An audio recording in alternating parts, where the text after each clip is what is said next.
हरे कृष्ण हरे कृष्ण हरे हरे।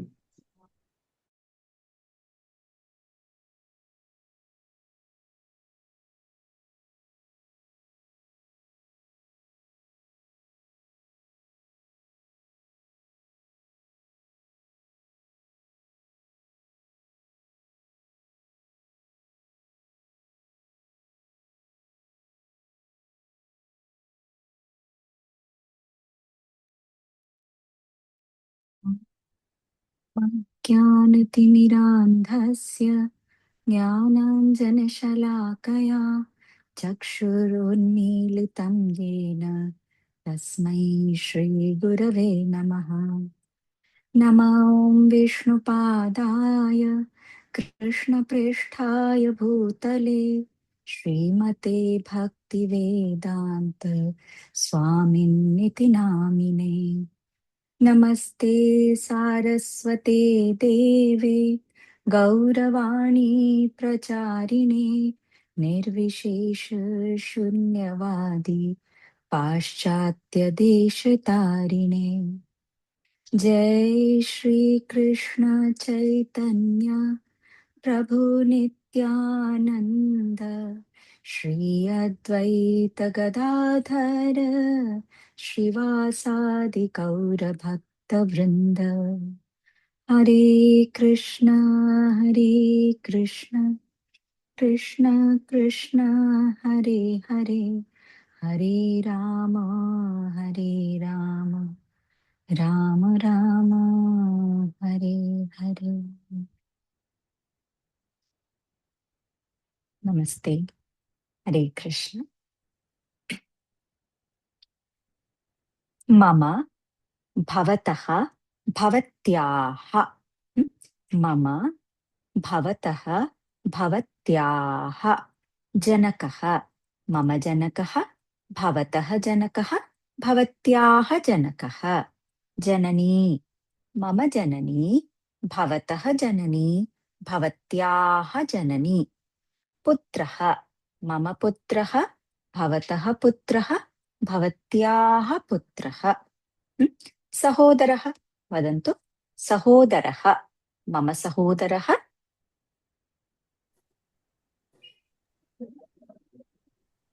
मम सहोदरः भवतः सहोदरः भवत्याः सहोदरः सहोदरी मम सहोदरी सहोदरी भवतः सहोदर्यः भवत्याः सहोदरी मम भवतः भवत्याः अध्यापकः मम अध्यापकः भवतः अध्यापकः भवत्याः अध्यापकः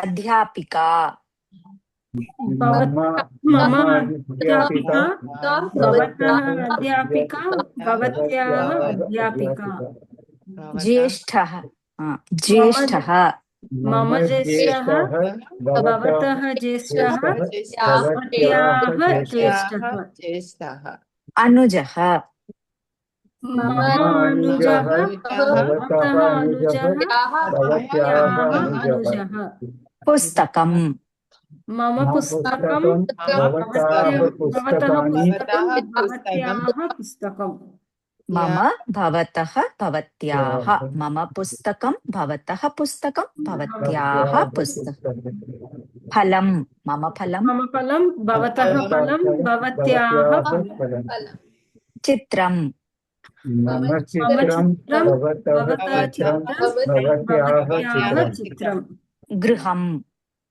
मम गृहं भवतः गृहं भवत्याः गृहं नाम मम नाम भवतः नाम भवत्याः नाम विमानं मम विमानं भवतः विमानं भवत्याः विमानं भवत्याः विमानं कार्यानं मम कार्यानं भवतः कार्यानं भवत्याः कार्यानं उत्तमं मम भवतः भवत्याः अत्र तत्र अन्यत्र कुत्र सर्वत्र अत्र तत्र अन्यत्र कुत्र सर्वत्र देवः अस्ति, देवः अत्र अस्ति, देवः तत्र अस्ति, देवः सर्वत्र अस्ति, देवः अन्यत्र अस्ति,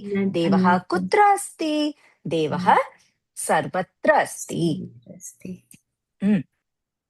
प्रकाशः अस्ति, प्रकाशः अत्र अस्ति, प्रकाशः प्रकाशः तत्र अस्ति, प्रकाशः अत्र अस्ति, प्रकाशः अन्यत्र अस्ति, अन्यत्र अस्ति, कुत्र अस्ति, प्रकाशः सर्वत्र अस्ति। सर्वत्र अस्ति। देवः अस्ति, देवः देवः अत्र अस्ति, देवः तत्र अस्ति, देवः अन्यत्र अस्ति, देवः देवः कुत्र अस्ति, देवः सर्वत्र अस्ति। सर्वत्र अस्ति। ईश्वरः अस्ति, ईश्वरः ईश्वर अत्र अस्ति, ईश्वर तत्र अस्ति, ईश्वर अन्यत्र अस्ति, ईश्वर कुत्र अस्ति, ईश्वरः सर्वत्र अस्ति। सर्वत्र अस्ति। बालकः अस्ति, बालकः बालकः अत्र अस्ति, बालकः तत्र अस्ति, बालकः अन्यत्र अस्ति, बालकः कुत्र अस्ति, बालकः सर्वत्र अस्ति। सर्वत्र अस्ति। बालिका अस्ति, बालिका अत्र अस्ति, बालिका तत्र अस्ति, बालिका अन्यत्र अस्ति, बालिका कुत्र अस्ति, बालिका सर्वत्र अस्ति। उत्तमम्। अत्र तत्र अन्यत्र कुत्र सर्वत्र। बालकः पठति, बालकः पठति वा? आम्, बालकः पठति। न, बालकः न पठति। बालकः लिखति, बालकः लिखति वा? आम्, बालिका न लिखति। वा? आम्, न। बालकः पठति वा? आम्, बालकः पठति। न, बालकः न पठति। बालकः लिखति, बालकः लिखति वा? बालिका लिखति, न बालिका न लिखति। बालकः गच्छति, आम् बालिका गच्छति वा? न, बालकः न गच्छति। बालकः गच्छति, बालकः गच्छति वा? आम्, बालकः गच्छति। न, बालकः न गच्छति। बालकः आगच्छति, बालकः आगच्छति वा? बालकः न गच्छति। सम्यक्। बालकः नमति,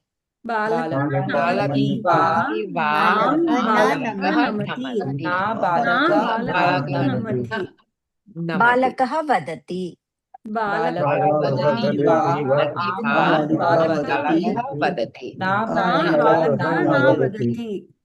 पठति, बालकः पठति वा?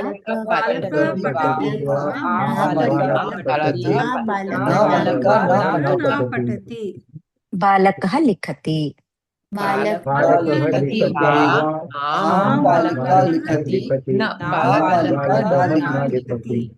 बालकः गायति,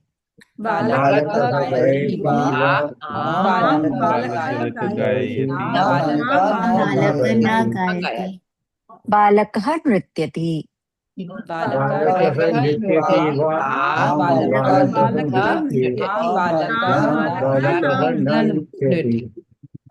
आम्, बालकः नृत्यति। न, बालकः न नृत्यति। सम्यक्, उत्तमम्। मम, भवतः, भवत्याः, अत्र तत्र अन्यत्र सर्वत्र कुत्र। मिलित्वा अभ्यासं कुर्मः। मम जनकः अत्र गच्छति, मम जनकः तत्र गच्छति, मम जनकः अन्यत्र गच्छति, मम जनकः कुत्र गच्छति, मम जनकः सर्वत्र गच्छति। भवतः जनकः अत्र गच्छति, भवतः जनकः तत्र गच्छति, भवतः जनकः अन्यत्र गच्छति, भवतः जनकः कुत्र गच्छति, भवतः जनकः सर्वत्र गच्छति। भवत्याः जनकः अत्र गच्छति, भवत्याः जनकः तत्र गच्छति, भवत्याः जनकः अन्यत्र गच्छति, भवत्याः जनकः कुत्र गच्छति, भवत्याः जनकः सर्वत्र गच्छति। मम, भवतः, भवत्याः, अत्र तत्र अन्यत्र कुत्र सर्वत्र। जननी गच्छति, ईशा भगिनी। जननी गच्छति, मम जननी अत्र गच्छति, मम जननी अत्र गच्छति, मम जननी तत्र गच्छति, मम जननी अन्यत्र गच्छति, मम जननी कुत्र गच्छति, मम जननी सर्वत्र गच्छति।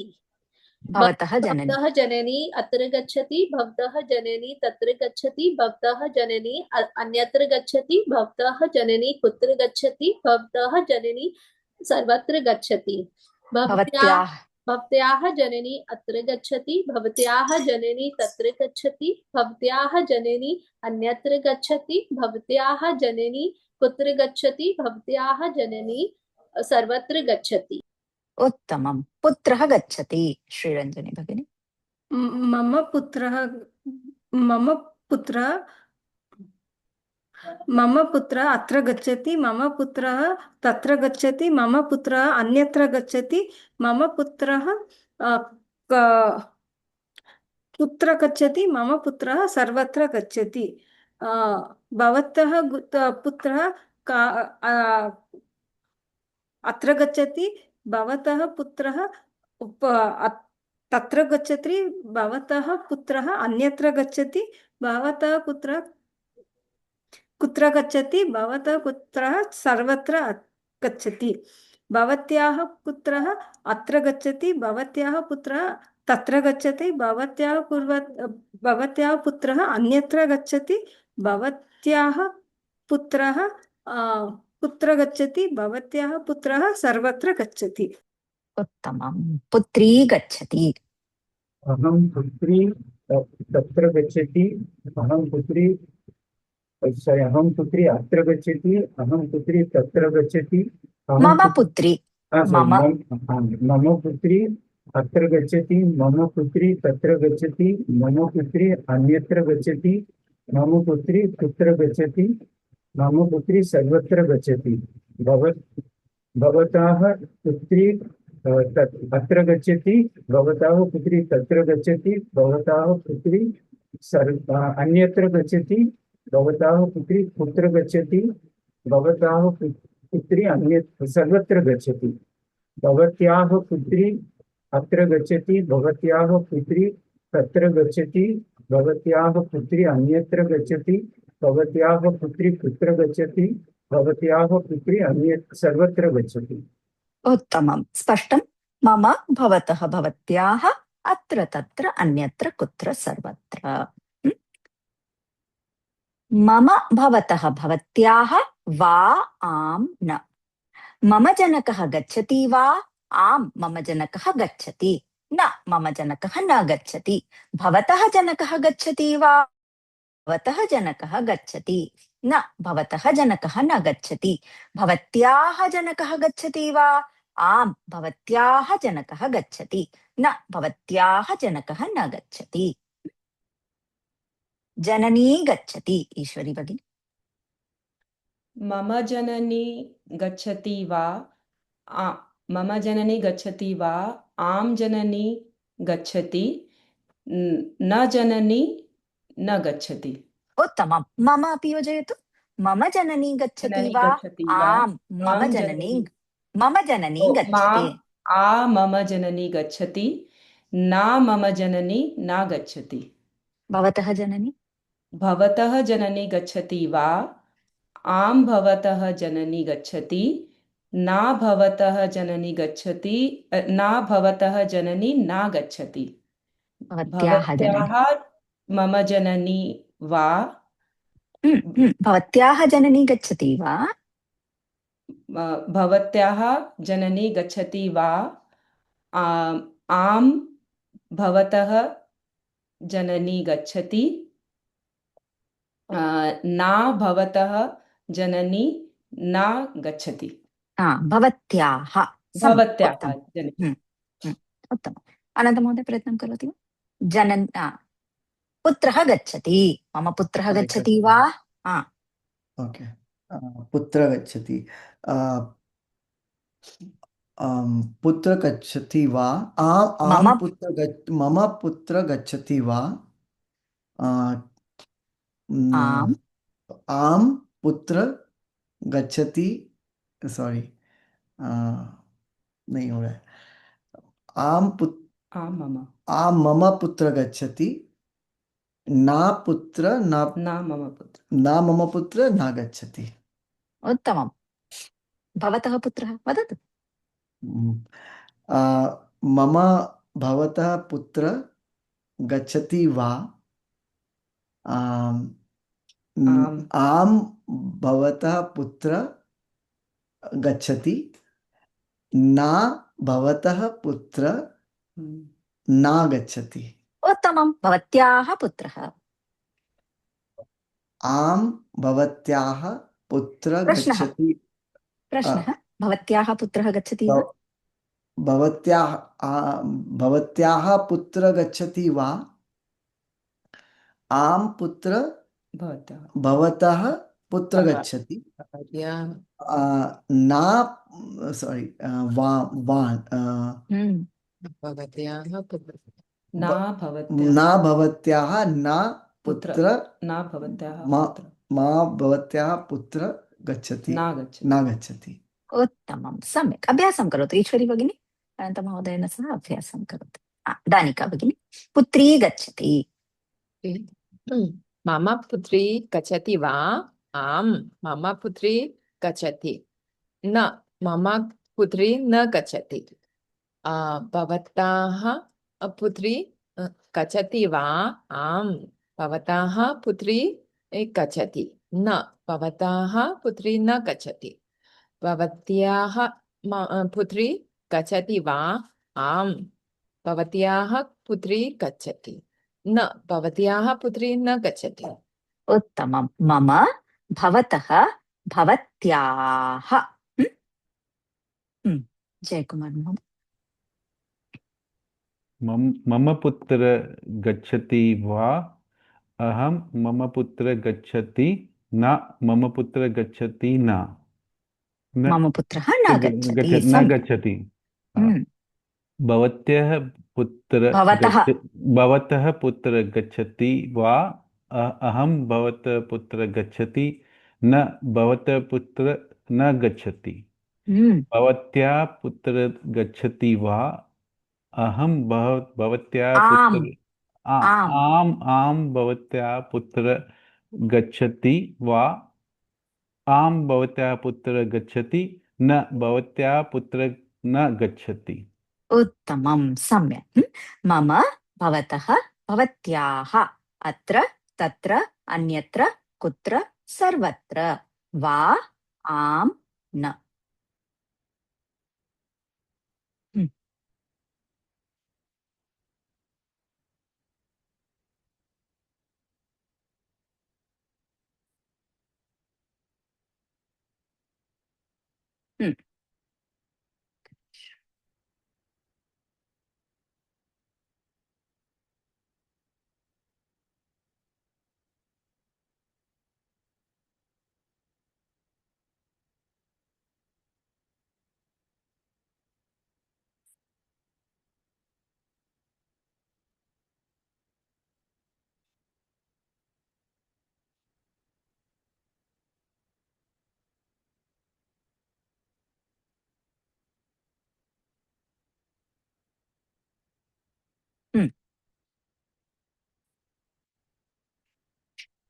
बालकः बालकः बालकः किं करोति बालकः क्रीडति बालकः क्रीडति सम्यक् बालकः बालकः किं करोति बालकः पश्यति उत्तमं बालकः पश्यति क्रीडति बालकः पश्यति बालिका अस्ति बालिका किं करोति बालिका पश्यति युवकः अस्ति युवकः किं करोति युवकः चलति युवकः चलति युवकः अटति पुरुषः अस्ति पुरुषः किं करोति पुरुषः चालयति उत्तमं बालिका किं करोति बालिका बालिका वदति सम्यक् उत्तमं बालिका वदति वदति अच्छा वदति बालकः किं करोति बालकः चलति पठति चलति चलति उत्तमम् चलति। जनकः जनकः किं करोति जनकः जनकः खादति ददाति ददाति दे रहा है ददाति ददाति परिवेशयति परिवेश ददाति परिवेश बालिका अस्ति बालिका किं करोति बालिका खादति खादति खादति बालिका खादति खाई नहीं हमको ठीक से हम लोग कब नौका अस्ति नौका किं करोति नौका तरन्ति तरति उत्तमम् नौका तरति बालकः अस्ति बालकः किं करोति चलति आरोहति आरोहति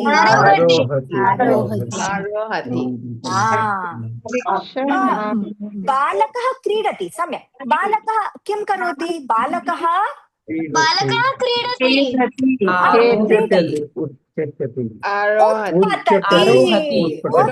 उत्पतति उत्पतति उत्तमं बालकः उत्पतति सम्यक् एषा का एतत् किमस्ति एषा कूपी उत्तमम् एषा कूपी एतत् किम्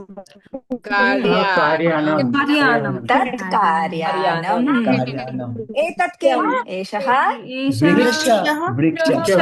एषः वृक्षः एतत् किम् एतत् पुष्पम् एतत् किम् एषा नौका स्यूतः एतत् किम् एषः एषः स्यूतः फलम् एतत् किम् फलम् भोजनं सम्यक् उत्तमम् उत्पीठिका एतत् किम् एषा एषा उत्पीठिका क्रीडाङ्गणम् किम् एतत् क्रीडाङ्गणम्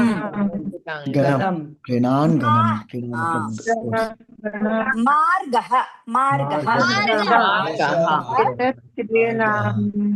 एषः मार्गः सम्यक् सः एषः कः सा एषा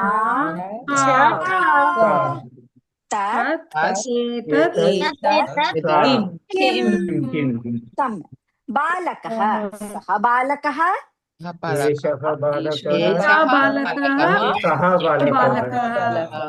कः बालकः जनकः सः जनकः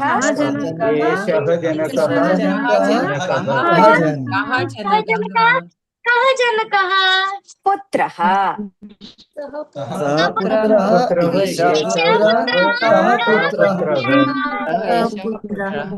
उत्तमं बालिका सा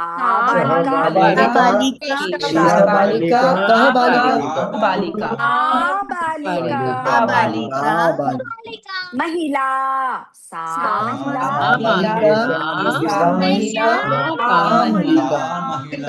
महिला जननी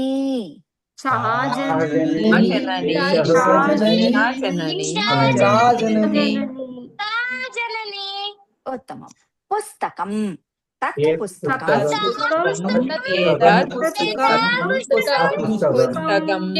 किं पुस्तकं फलं तत् फलं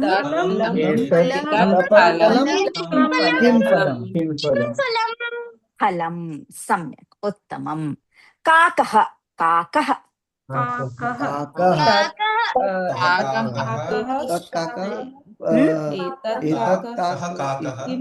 सः काकः उत्तमम्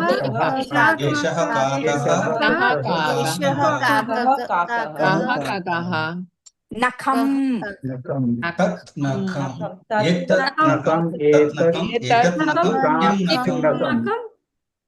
उत्तमं गरुडः सः गरुडः गरुडः घटी सा घटी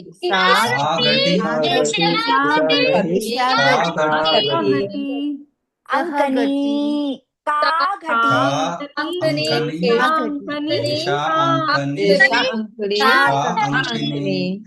चक्रम तच्चक्रम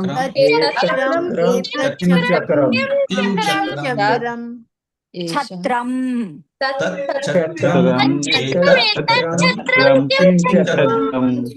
गजः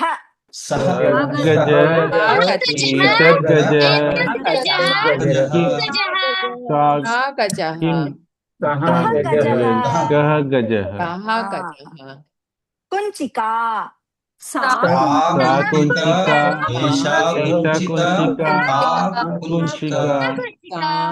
वीणा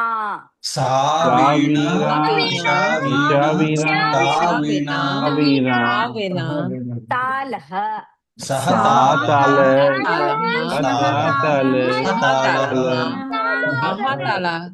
कः तालः सम्यक् पर्णम्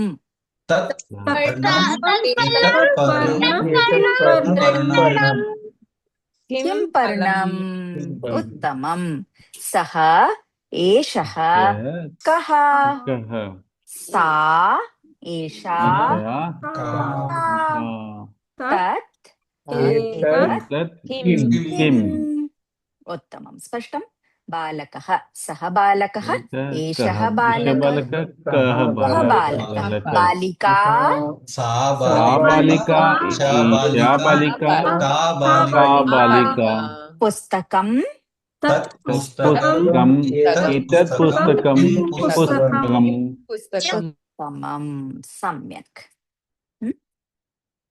बालकः सः बालकः गोपालः सः गोपालः छात्रः सः छात्रः पुत्रः सः पुत्रः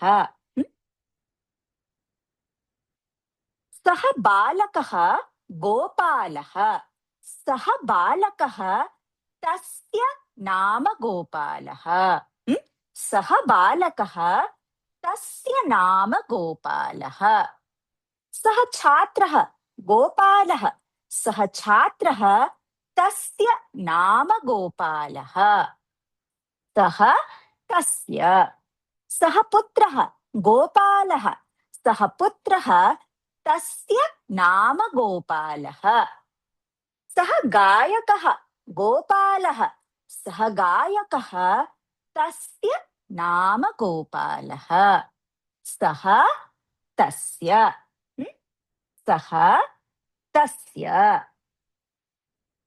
सः बालकः तस्य नाम गोपालः कस्य नाम गोपालः सः बालकः नाम गोपालः तस्य नाम गोपालः तस्य नाम गोपालः सः छात्रः तस्य नाम गोपालः कस्य नाम गोपालः तस्य नाम गोपालः तस्य नाम गोपालः सः पुत्रः तस्य नाम गोपालः कस्य नाम गोपालः तस्य नाम गोपालः तस्य सः तस्य कः कस्य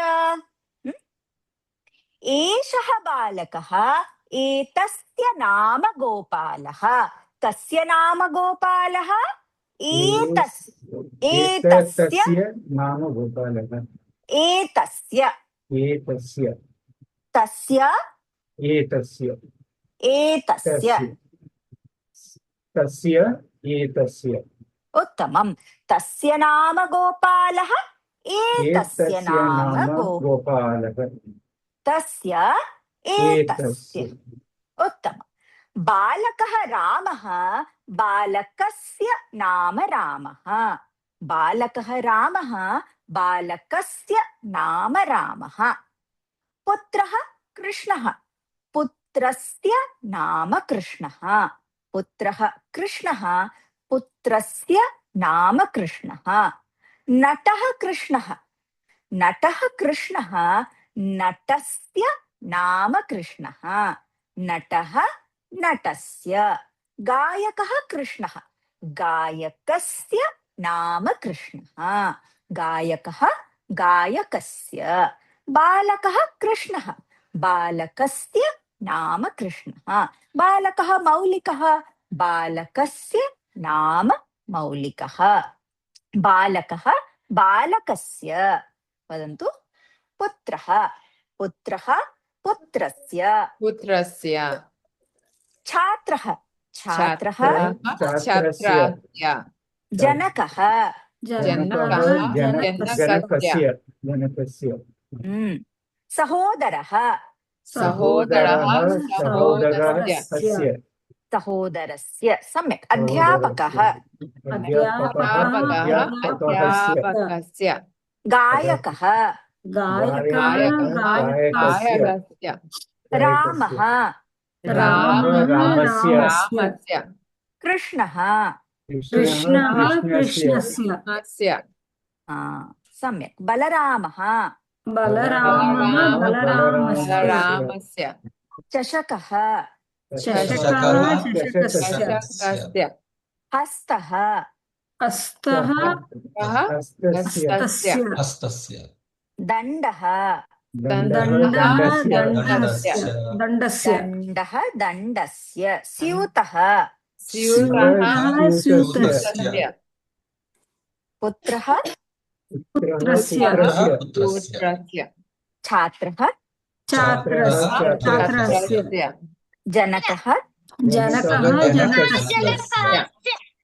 जनकः जनकस्य पुत्रः पुत्रस्य छात्रः छात्रस्य बालकः बालकस्य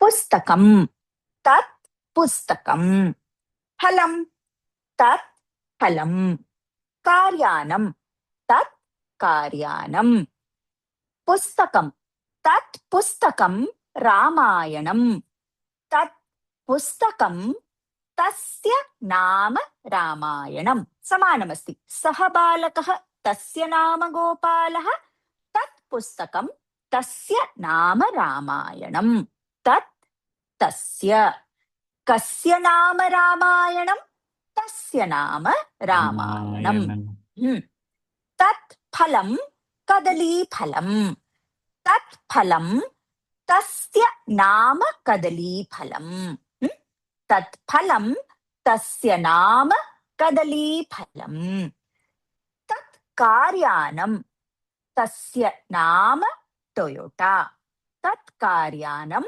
तस्य नाम टोयोटा तत् तस्य कस्य नाम टोयोटा तस्य नाम टोयोटा कस्य नाम कदलीफलं तस्य नाम कदलीफलं कस्य नाम रामायणं तस्य नाम रामायणं तत् तस्य किं कस्य एतत् एतस्य एतत् पुष्पं पाटलपुष्पम् एतत् पुष्पम् एतस्य नाम पाटलपुष्पम् एतत् एतस्य पुस्तकं रामायणं पुस्तकस्य नाम रामायणं पुस्तकं पुस्तकस्य बालकः बालकस्य पुस्तकं पुस्तकस्य फलं कदलीफलं फलस्य नाम कदलीफलं फलं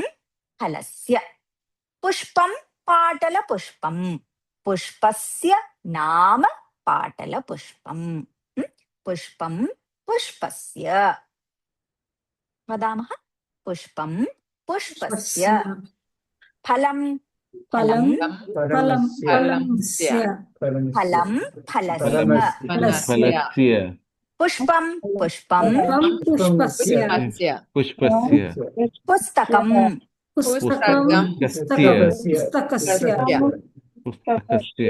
पुस्तकं पुस्तकस्य पर्णं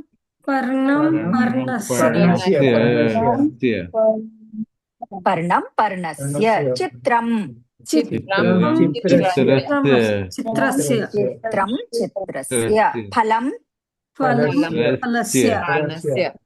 पुस्तकं पुस्तकं पुस्तकस्य पुस्तकस्य विमानं विमानं विमानस्य विमानस्य यानं यानं यानस्य यानस्य कार्यानं कार्यानं कार्यानस्य कार्यानस्य लोकयानं लोकयानं लोकयानस्य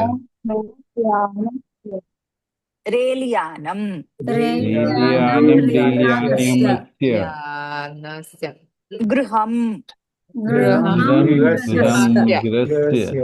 मन्दिरं मन्दिरं मन्दिरस्य उत्तमं मन्दिरं मन्दिरस्य गृहं गृहस्य बालकः बालकस्य पुस्तकं पुस्तकस्य बालकः बालकस्य हस्तः हस्तस्य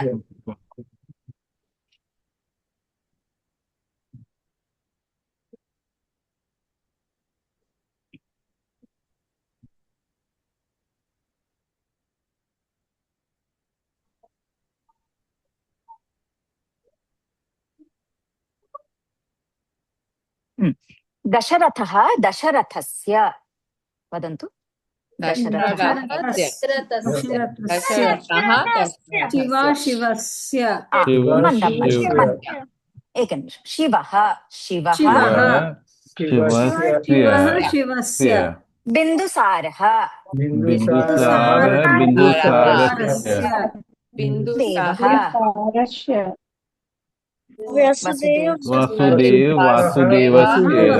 वासुदेवस्य वसुदेवः रामः रामस्य गणेशः गणेशस्य अशोकः कृष्णः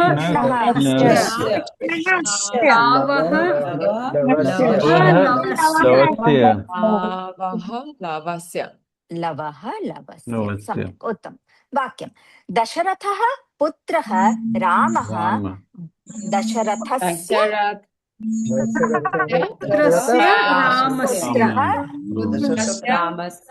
नाम रामः दशरथस्य पुत्रः रामः दशरथस्य नाम रामः दशरथस्य पुत्रः रामः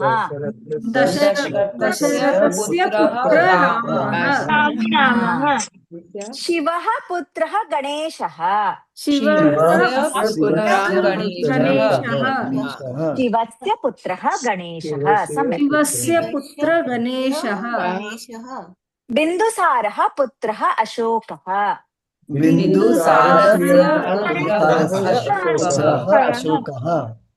बिन्दुसारस्य पुत्रः अशोकः सम्यक् वसुदेवः वसुदेवस्य पुत्रः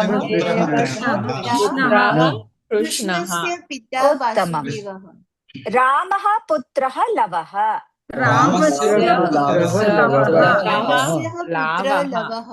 रामस्य पुत्रः लवः सम्यक् दशरथस्य पुत्रः रामः शिवस्य पुत्रः गणेशः बिन्दुसारस्य पुत्रः अशोकः वसुदेवस्य पुत्रः कृष्णः रामस्य पुत्रः लवः रामः पिता दशरथः रामस्य पिता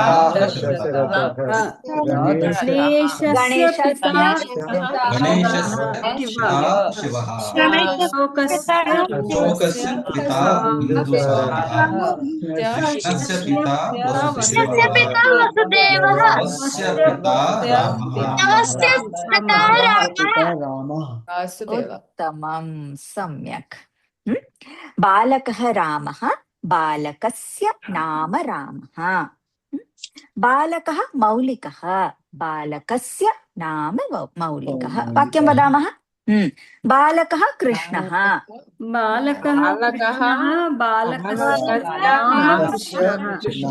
बालकस्य पिता बालकस्य नाम कृष्णः जनक नामः न नाम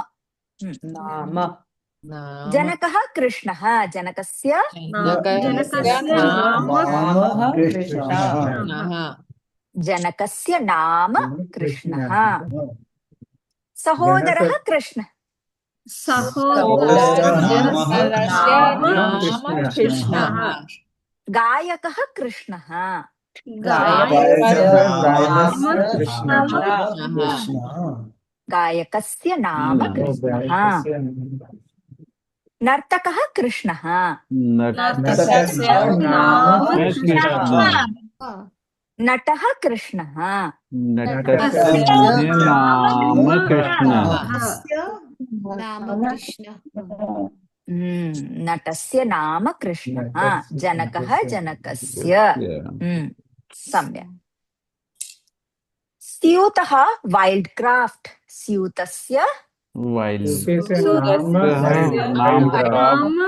वाइल्ड क्राफ्ट स्यूतः स्यूतस्य दीपः फिलिप्स दीपस्य नाम फिलिप्स दीपस्य नाम फिलिप्स चषकः मिल्टन चषकः नाम मिल्टन चषकस्य नाम मिल्टन सम्यक् बालकः बालकस्य पुत्रः पुत्रस्य पुत्रस्य उत्तमं सम्यक् जयकुमार महोदय बालकः कृष्णः बालक कृष्ण बालकस्य नाम कृष्ण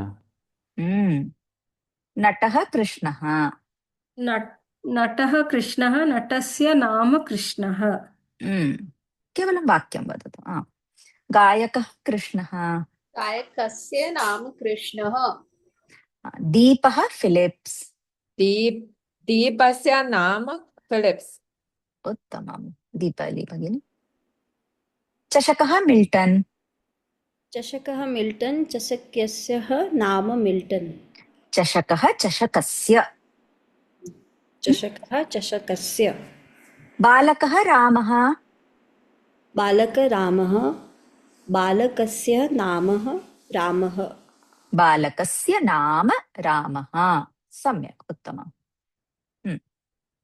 अनन्त महोदय जनकः अनन्तः जनकः अनन्तः जनकस्य नाम अनन्तः ईश्वरी भगिनी पुत्रः कृष्णः पुत्रस्य नाम कृष्णः सम्यक् पुत्रः पुत्रस्य जनकः जनकस्य वैशाली भगिनी सहोदरः कृष्णः सहोदरस्य नाम कृष्णः मौलिक जनकः कृष्णः जनकः नाम कृष्णः जनकस्य नाम कृष्णः बालकः बालकस्य वदतु बालकस्य नाम कृष्णः उत्तमं सम्यक् बालकः बालकस्य पुस्तकं पुस्तकस्य पुस्तकं रामायणं पुस्तकस्य नाम रामायणं पुस्तकं महाभारतम्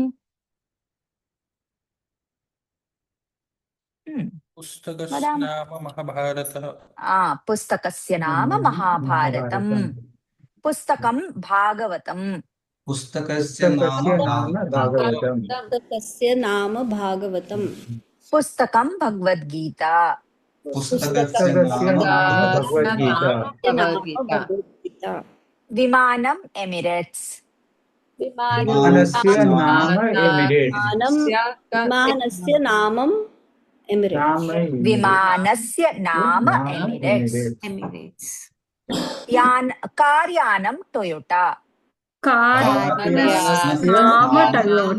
टोयोटा कार्यानस्य नाम यानं यानस्य कार्यानं कार्यानस्य फलम् आम्रफलम्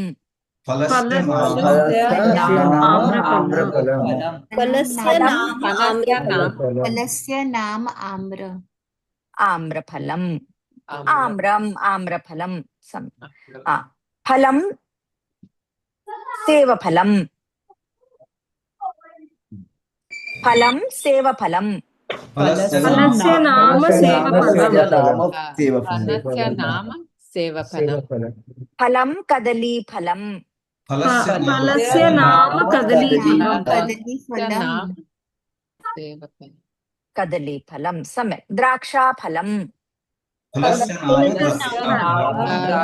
नाम द्राक्षाफलम् फलस्य नाम द्राक्षाफलं द्राक्षफलम् द्राक्षाफलं द्राक्षाफलम् फलं जम्बूफलं फलस्य नाम जम्बूफलं फलं जम्बूफलं सम्यक् फलं बीजपूरम् फलस्य नाम बीजपूरफलम् नारङ्गम् फलस्य नाम नारङ्गफलम् आमलकम् फलस्य नाम आमलकफलम् आमलकं सम्यक् पुष्पं पाटलं पुष्पस्य नाम नाम पाटलं पाटलपुष्पं पाटलं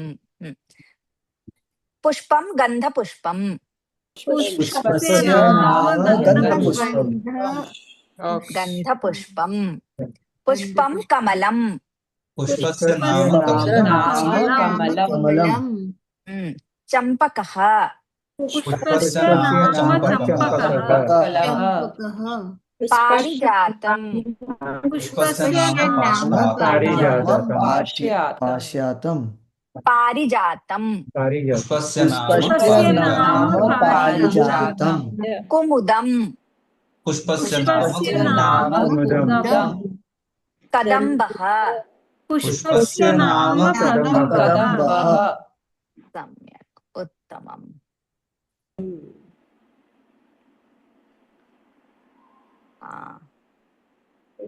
कृष्णः कृष्णः बलरामः यशोदा कृष्णस्य सहोदरः बलरामः कृष्णस्य जननी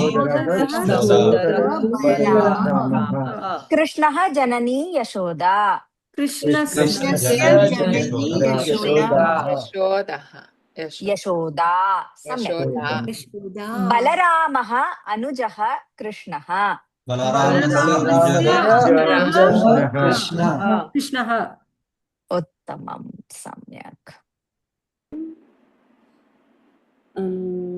रामः अनुजः लक्ष्मणः रामस्य अनुजः लक्ष्मणः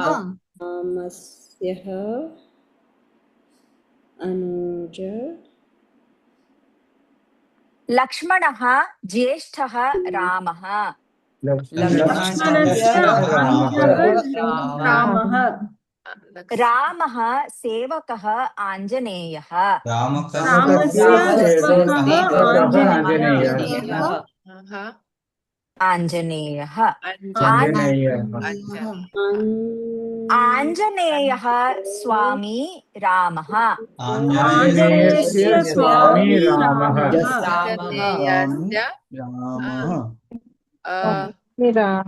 स्वामी रामः रामः शिवः पुत्रः गणेशः शिवस्य पुत्रः गणेशः शिवः पुत्रः कार्तिकेयः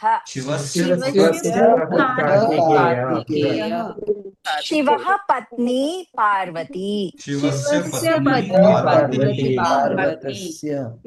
गणेशः पिता शिवः गणेशस्य पिता शिवः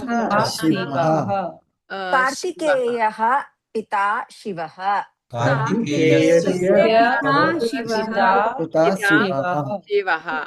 गणेशः सहोदरः कार्तिकेयः गणेशस्य सहोदरः ज्येष्ठः अनुजः सम्यक् उत्तमम्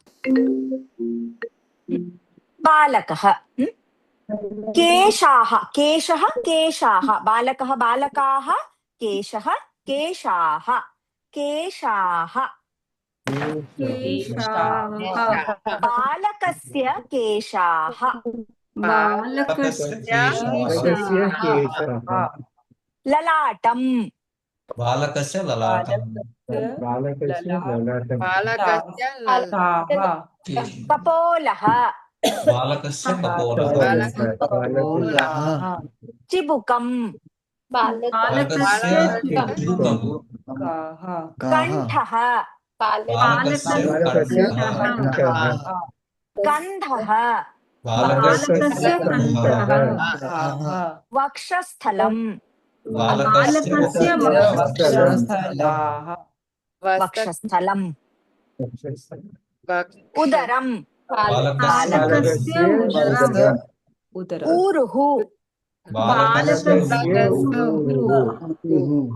जानु बालकस्य जानु पादः बालकस्य पादः बालकस्य पादः सम्यक् हस्तः बालकस्य हस्तः नखम् बालकस्य नखम् अङ्गुली बालकस्य अङ्गुली कर्णः बालकस्य कर्णः नासिका बालकस्य नासिका शिरः बालकस्य शिरः बालकस्य शिरः बालकस्य नासिका सम्यक् वर्णः नीलः नीलः कृष्णः कृष्णस्य वर्णः नीलः उत्तमं नीलः कृष्णस्य वर्णः नीलः श्वेतः बलरामस्य वर्णः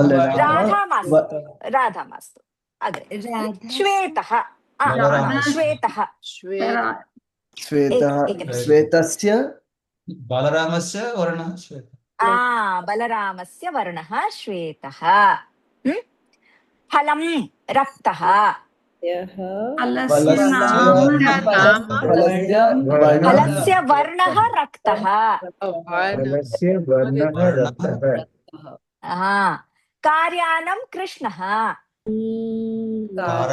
कार्यानस्य वर्णः कृष्णः कार्यानस्य वर्णः कृष्णः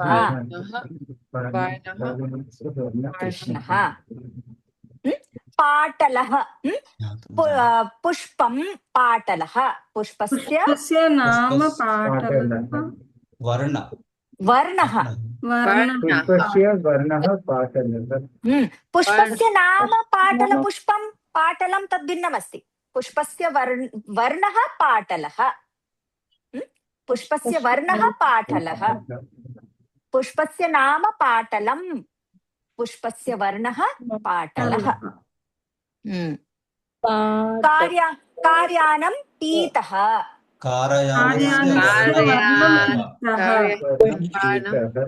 वर्णः पीतः वर्णः वर्णः पीतः पर्णं वर्णः हरितः पर्णस्य वर्णः पीतः पर्णस्य वर्णः हरितः वस्त्रं वस्त्रस्य वर्णः कृष्णः नीललोहितः वस्त्रस्य वर्णः नीलनोदितः पुस्तकं कपिशः पुस्तकस्य वर्णः कपिशः पुस्तकं केसरः पुस्तकस्य वर्णः केसरः विमानं धूसरः विमानस्य वर्णः धूसरः सम्यक् उत्तमं वर्णः पुस्तकस्य वर्णः फलस्य वर्णः पुष्पस्य वर्णः युतकस्य वर्णः चषकः चषकस्य वर्णः दण्डः दण्डस्य वर्णः स्यूतः पीतः स्यूतस्य वर्णः पीतः सम्यक् बालकः बालकस्य पुस्तकं पुस्तकस्य सम्यक् ऋषभवाणीदास महोदय अस्ति वा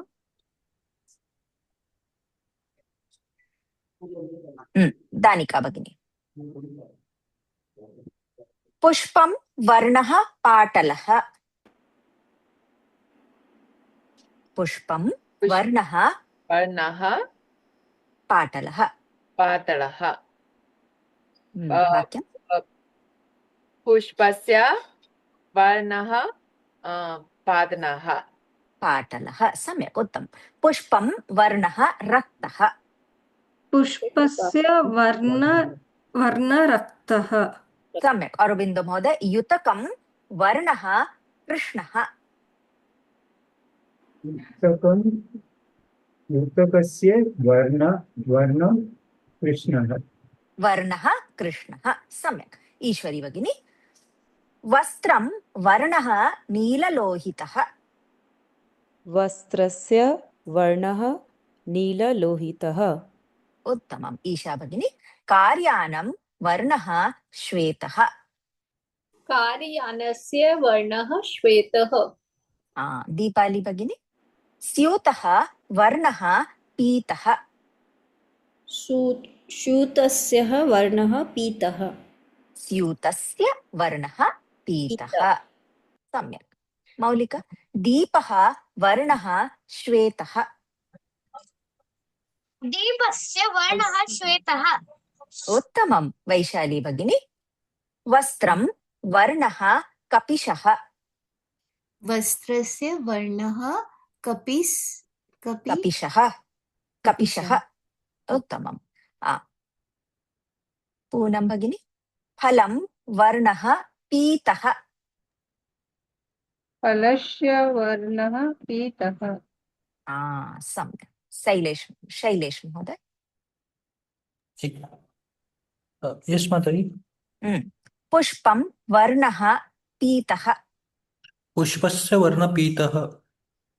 वाक्यं वदति वा? किमपि। बालकस्य नाम रामः, पुस्तकस्य नाम भागवतं किमपि। नाम कृष्णः। पुष्पस्य वर्णः श्वेतः। शिवस्य पुत्र कार्तिकेयः। सम्यक्। जयकुमार महोदय वाक्यं। कृष्णस्य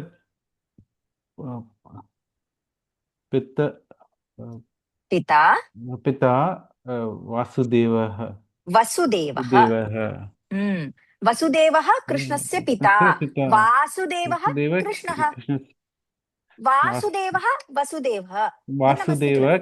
वासुदेवस्य पुत्र कृष्ण। वसुदेवस्य पुत्रः कृष्णः। सम्यक्।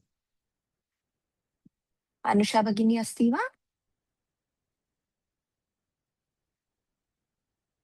वैशाली भगिनी वाक्यं वदति वा?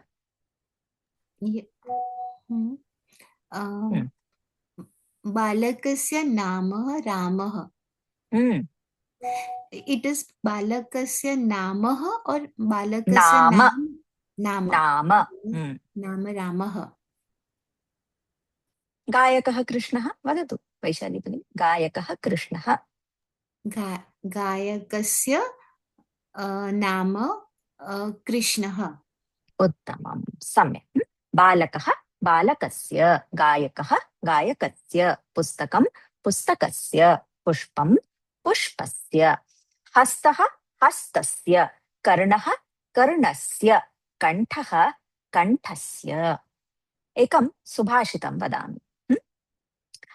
हस्तस्य भूषणं दानं, सत्यं कण्ठस्य भूषणं, कर्णस्य भूषणं शास्त्रं, भूषणैः किं प्रयोजनम्।